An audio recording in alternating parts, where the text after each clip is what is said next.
Hi అండి, అందరికీ నమస్కారం. Welcome to my channel. ఏపీలో కోవిడ్ విజృంభణ ఒక్కరోజే 10 కేసులు ఈ జిల్లాల్లో అత్యధికం. లేటెస్ట్ అప్డేట్ రావడం జరిగింది. సో దానికి సంబంధించిన పూర్తి వివరం చెప్పడం కోసం నేను ఈ వీడియో చేస్తున్నాను. వీడియోని అక్కడ స్కిప్ చేయకుండా పూర్తిగా చూడండి. అప్పుడే నేను చెప్పే సమాచారం మీకు బాగా అర్థమవుతుంది. అలాగే వీడియో నచ్చితే కనుక వీడియోకి లైక్ ఇచ్చి మా ఛానల్ సపోర్ట్ చేయండి. కొత్తగా ఎవరైనా మా ఛానల్ చూస్తున్నట్లయితే కనుక తప్పకుండా సబ్స్క్రైబ్ చేసుకోండి. అప్పుడే నేను పెట్టే మరిన్ని అప్డేట్స్ అన్ని నోటిఫికేషన్కి అయితే వస్తాయి. అలాగే వీడియోని లైక్ చేయడం వల్ల వీడియో కొంతమందికి రీచ్ ఇన్ఫర్మేషన్ మరికొంతమందికి అయితే రీచ్ అవుతుంది. సో లేట్ చేయకుండా వివరాలు ఏంటో చూద్దాం. ఏపీలో కరోనా వైరస్ పాజిటివ్ కేసులు పెరుగుదల బాటలు పడ్డాయి. 24 గంటల వ్యవధిలో రాష్ట్ర వ్యాప్తంగా ఏకంగా 10 కోవిడ్ కేసులు నమోదయ్యాయి. దీంతో ప్రస్తుతం రాష్ట్రంలో చికిత్స పొందుతున్న యాక్టివ్ కేసుల సంఖ్య 49కి చేరింది.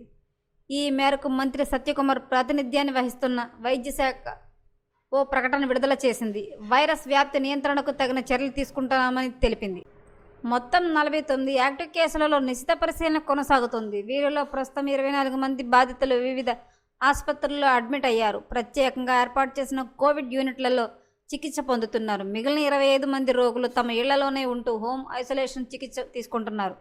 కరోనా బారిన పడిన కోలుకున్న మరో 5గురు వేర్వేరు ఆసుపత్రుల నుంచి డిశ్చార్జ్ అయ్యారు. నమోదైన ఈ నూతన కేసులలో అత్యధికంగా గుంటూరు జిల్లాలో వెలుగు చూశాయి. ఇక్కడ గత 24 గంటల్లో మొత్తం 3 పాజిటివ్ కేసులు నమోదయ్యాయి. ఎన్టీఆర్ జిల్లాలో 2 నమోదయ్యాయి.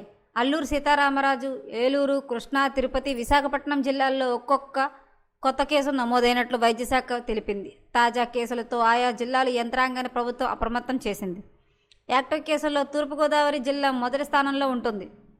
ఇక్కడ మొత్తం 11 యాక్టివ్ కేసులు ఉన్నాయి. దీని తర్వాత గుంటూరు 2వ స్థానంలో నిలిచింది. ఇక్కడ 9 కేసులు రికార్డ్ అయ్యాయి.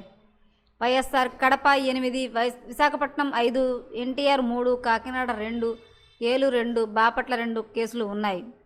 మరోసారి అయితే కనుక కరోనా అయితే కనుక మళ్ళీ ప్రబలించడం అయితే స్టార్ట్ చేయిందండి. ప్రజలను అయితే జాగ్రత్తగా ఉండమని చెప్పి ప్రభుత్వం హెచ్చరిస్తుంది.